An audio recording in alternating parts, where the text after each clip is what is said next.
Hello students, welcome again to our channel Sun physics.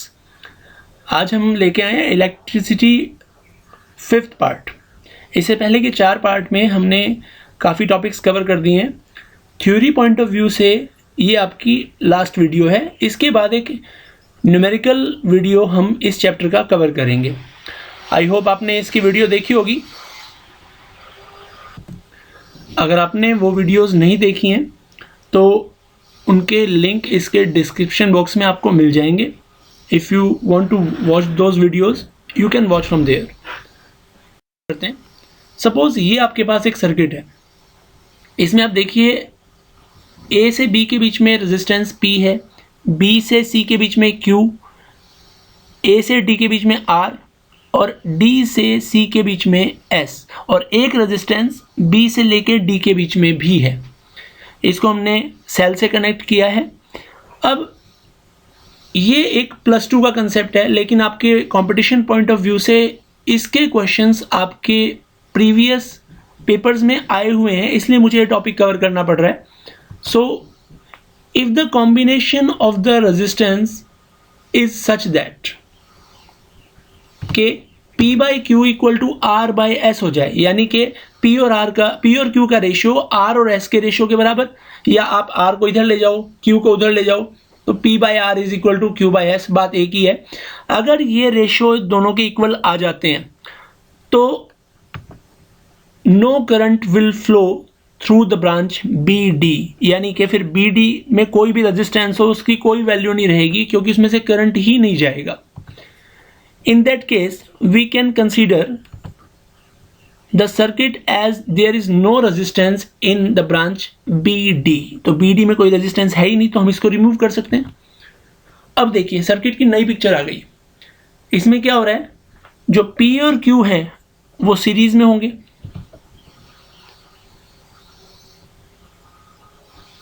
और R और S भी क्या होंगे, सीरीज में होंगे। तो इनका जो फाइनल कॉम्बिनेशन होगा वो पैरेलल में हो जाएगा। तो P और Q का जो रिजल्ट आएगा, R और S का जो रिजल्ट आएगा, वो आपस में पैरेलल में हो जाएंगे। जैसे सपोज ये क्वेश्चन है, find the current in the given network.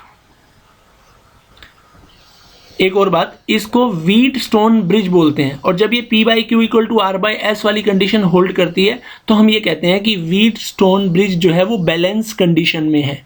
इस पूरे नेटवर्क को व्हीट स्टोन ब्रिज का नाम दिया जाता है। अब ध्यान दीजिए, इसमें भी क्या हो रहा है, 1 और 2 का रेशियो 2 और 4 के रेशियो के इक्वल है। इसका मतलब ये बैलेंस्ड व्हीट स्टोन ब्रिज है। तो इसका मतलब जो BD 5 ओम का रेजिस्टेंस है वो चाहे हो या ना हो उसका कोई फर्क नहीं पड़ेगा। As the ratios are equal so no current will flow through BD।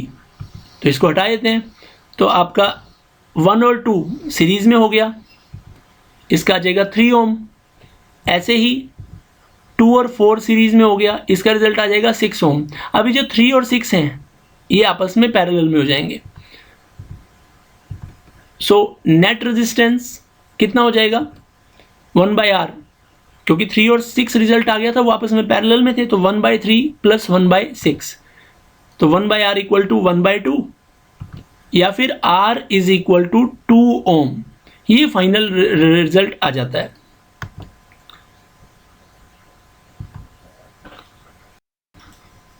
अब नेक्स्ट क्वेश्चन है, ये भी कुछ उसी तरह का है। Find the value of X such that no current flows through BD, यानी कि ये आपका बैलेंस्ड व्हीट स्टोन ब्रिज है। इसमें उसने क्या ही रखा है कि कोई करंट फ्लो नहीं होगा। अब हमने क्या कहा था कि जब रेशियो बराबर है तो करंट फ्लो नहीं होता, या फिर रिवर्स कर लेते हैं कि अगर करंट फ्लो नहीं हो रहा तो इसका मतलब रेशियो बराबर होगा। किस किस का रेशियो बराबर होगा, 5 और 1 का, और 10 और 3 और X के कॉम्बिनेशन का। इसका मतलब since no current flows through BD so ratio of the resistances would be equal. So 5 by 10 is equal to 1 by 3x by 3 plus x। जैसे मैंने आपको बताया था, चाहे 5 और 1 का रेशियो ले लो, फिर 10 और 3x के कॉम्बिनेशन का ले लो, या फिर 5 और 10 का ले लो, फिर 1 और 3 और x के कॉम्बिनेशन का ले लो, इससे कोई फर्क नहीं पड़ेगा। अब इसको सॉल्व करते हैं आगे। 3x by 3 plus x is equal to 2, और फाइनली x की वैल्यू जो आएगी वो 6 ओम आ जाएगी। तो इसमें भी हमने बैलेंस्ड व्हीट स्टोन ब्रिज वाली कंडीशन अप्लाई की है। अब हम नेक्स्ट क्वेश्चन पे आते हैं। सपोज इस नेटवर्क का हमें नेट रेजिस्टेंस निकालना है ए और सी के बीच में, ठीक है। तो हम इससे इसको कंपेयर करते हैं। अगर कंपेयर करें तो ए और बी के बीच में यहाँ P है, और यहाँ ए और बी के बीच में देखिए ऊपर से जो रेजिस्टेंस जा रहा है 3 ओम वो है। फिर ए और डी के बीच में यहाँ 4 ओम है, वहाँ R है। ऐसे ही बी और सी के बीच में यहाँ पे Q है, यहाँ 6 ओम है। डी और सी के बीच में यहाँ S है, यहाँ 8 ओम है। देखो रेशियो इक्वल है क्या, 3/4 यानी कि P/R is equal to Q/S, या फिर 3/6 इज इक्वल टू 4/8 है ना। तो रेशियो इक्वल होता है, तो जो बीच वाला डायगोनल वाला BD उसमें रेजिस्टेंस नहीं होगा, तो यहाँ BD से हम इसको हटा सकते हैं। Combination of resistances is such that P/Q equal to R/S। तो क्या होगा, no current will flow through branch BD। In that case, we can consider the circuit as there is no resistance in branch BD। हटा दो। अब हटाते ही क्या होगा, देखो ऊपर वाला जो 3 और 6 है वो एक लाइन में आ गए, यानी कि सीरीज में। तो इनका रिजल्टेंट हो जाएगा कितना, R1 मान लेते हैं, that is 3 + 6 is equal to 9 ohm. इसी तरह से जो नीचे वाला है 4 और 8 वो भी आपस में सीरीज में होगा। उनका रेजिस्टेंस सपोज R2 है, दैट इज 4 + 8 इक्वल टू 12 ओम। अब ये जो ऊपर वाला और नीचे वाला है R1 और R2, ये आपस में पैरेलल में होंगे। So now R1 and R2 are in parallel में होंगे, तो क्या होगा, their resultant 1/R is equal to 1/R1 + 1/R2। R1 9 है, R2 12 है। इसको सॉल्व करके 7/36 आ जाएगा। अब ये तो 1/R की वैल्यू है, तो R क्या हो जाएगा, R इज 36/7 ओम। इस तरह से ये क्वेश्चंस सोल्व होते हैं। तो जब भी इस तरह का डायग्राम आए तो आपके माइंड में एक व्हीट स्टोन ब्रिज के बारे में ज़रूर आना चाहिए, ताकि आप इसे सॉल्व कर सकें।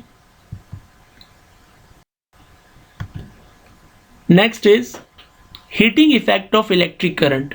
जब करंट किसी सर्किट में से फ्लो होता है तो उसकी कनेक्टिंग वायर और वो डिवाइस भी गर्म हो जाते हैं। इसी चीज़ को हीटिंग इफेक्ट ऑफ करंट बोलते हैं।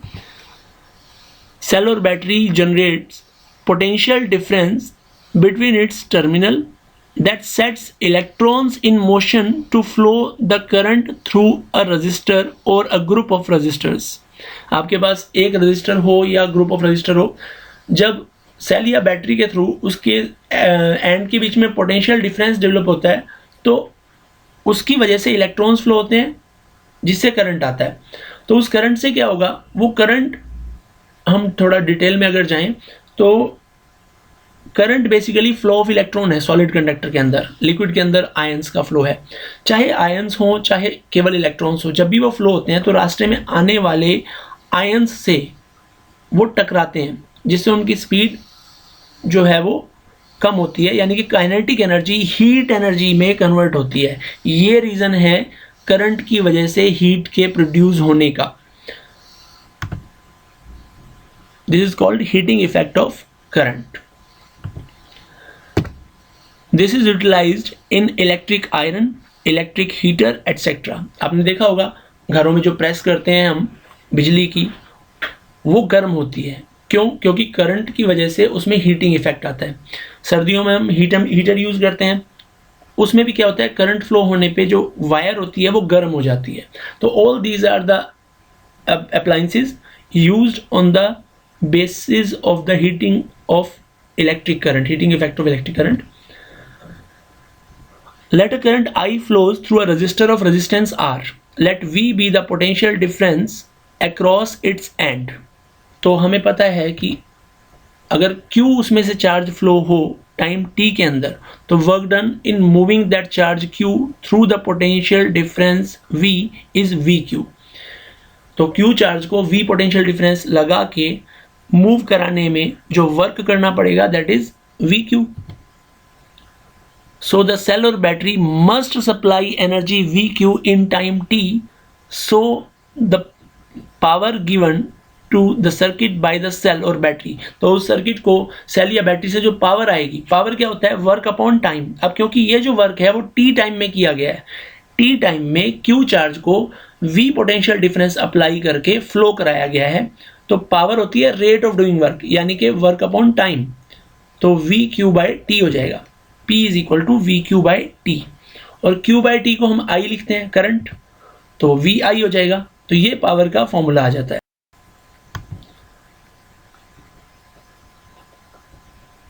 अब ये तो पावर था, पावर होती है एनर्जी पर यूनिट टाइम। अगर टी टाइम में हम देखें कि सोर्स कितनी एनर्जी सप्लाई कर रहा है, तो पावर को टाइम से मल्टीप्लाई कर देंगे, P की value V I into T. अब ये जो एनर्जी सप्लाई की गई है ये हीट में कन्वर्ट हो जाती है। This energy will be dissipated in form of heat. तो इसका मतलब हम कह सकते हैं heat H is equal to V I T, और V की जगह आई आर रखें अगर, तो I R into I into T क्या आ जाएगा, आई स्केयर आर टी। ये हीट का एक और फॉर्मूला आ जाता है। यहां से ये क्लियर हो जाता है कि अगर किसी सर्किट में फ्लो होने वाले करंट को हम डबल कर दें, बाकी सब चीज़ें ना बदलें, तो उसमें जो हीट प्रोड्यूस हो रही है वो, क्योंकि करंट डबल किया है तो 2 का स्केयर यानी कि 4 टाइम्स हो जाएगी। तो हीट जो है करंट के स्केयर के प्रोपोर्शनल होती है, keeping other things as constant. This is also known as Joule's law of heating. इसे हम कई जगह यूज करते हैं। Heating effect of current is also used in producing light और protecting appliances and circuit by stopping the flow of any unduly high current using fuse और MCB। Fuse और MCB का यूज करके हम घरों के अप्लायंसेस जो होते हैं उनको या सर्किट को डिस्ट्रॉय होने से, डैमेज होने से रोक सकते हैं। जब भी कोई हाई सप्लाई ऑफ करंट आता है जो कि रिक्वायर्ड नहीं है, बाय सम मीन्स वो आ गया, तो हमारे ऑपरेटर्स, हमारे अप्लायंसेस, सर्किट डैमेज ना हो, उसके लिए हम एक सेफ्टी डिवाइस लगाते हैं जिसे फ्यूज़ का नाम देते हैं। और आजकल तो ये फ्यूज़ पुरानी बात हो चुकी है, आजकल ज़्यादातर घरों में MCB देखने को मिलता है। MCB is miniature circuit breaker. अब इसकी वर्किंग हम देखते हैं।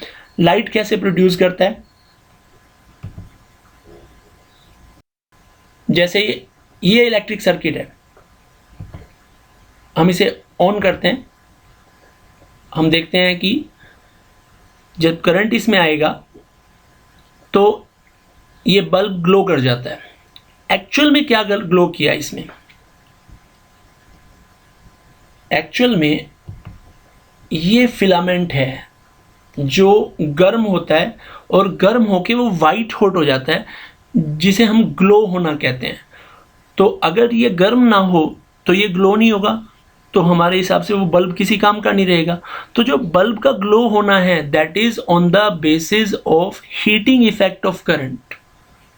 ओके, अब अगले की बात करते हैं। अगला पार्ट है हमारा फ्यूज। ये देखिए इस वाले सर्किट में हमने क्या किया है,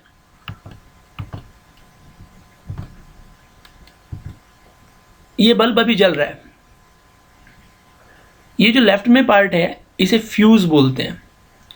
अब कई बार क्या होता है, जलते जलते ये बंद हो गया, तो ये हुआ क्या, अब बैटरी अपनी जगह पे है, सर्किट कहीं से ब्रेक नहीं हुआ, तो ये हम इसे खोल के देखते हैं। तो ये आपको वायर दिख रही होगी, थोड़ा और इसे डिटेल में देख लेते हैं, थोड़ा जूम करते हैं। ये देखिए, ये जो आपको बीच में वायर नजर आ रही है उसमें एक कट है। एक तरह से ये सर्किट ब्रेक हो गया। क्यों ब्रेक हुआ, क्योंकि करंट बहुत ज़्यादा आ गया था। करंट ज़्यादा आ गया तो हमारी जैसे मैंने बताया कि अप्लायंसेस डैमेज ना हो, उसके लिए हम यहाँ पे ये फ्यूज़ लगाते हैं जो कि गर्म होके पिघल के ब्रेक हो जाता है। वो ब्रेक हो जाएगा तो सर्किट का पाथ ब्रेक हो जाता है, करंट आगे फ्लो नहीं होता। अगर ऐसा ना होता, सपोज हमने कुछ ऐसा इंतजाम ना किया हो, तो हैवी करंट आके घर में हमारे अप्लायंसेस को डैमेज कर देता है। हम जिसे जनरली लोकल लैंग्वेज बोलते हैं कि ये हमारा तो फ्रिज फूक गया, ऐसा कुछ बोलते हैं। तो व्हाट इज़ दैट, वो एक्चुअल में हाई करंट की वजह से उसका सर्किट डैमेज हो जाता है। वो ना हो इसके लिए ये फ्यूज़ यूज़ किया जाता है। एक ये चीज़ है, जैसे मैंने आपको बताया था एमसीबी, मिनिएचर सर्किट ब्रेकर, आजकल घरों में ये यूज़ होता है। ये जो ऑरेंज का स्विच है, ये जब हैवी करंट आता है तो ये डाउन हो जाता है। डाउन होने का मतलब है सप्लाई बंद। हम कहते हैं एमसीबी डाउन हो गई। एमसीबी डाउन होने का मतलब ये स्विच नीचे आ गया। जब करंट सर्किट में चलता रहेगा तब ये स्विच ऑन रहेगा। ऑन मतलब ऊपर की तरफ। ये आपके घरों में आपको देखने को मिल जाएगा। Next is electric power. We know that rate of doing work is known as power. If the work is done by some electric means, that is electric source or electric device, then this power is electric power. अब rate of doing work by some electric source or electric device is known as electric power. Formula एक तो हम पढ़ चुके हैं, P is equal to V I, जहां V potential difference है और I इलेक्ट्रिक करंट है।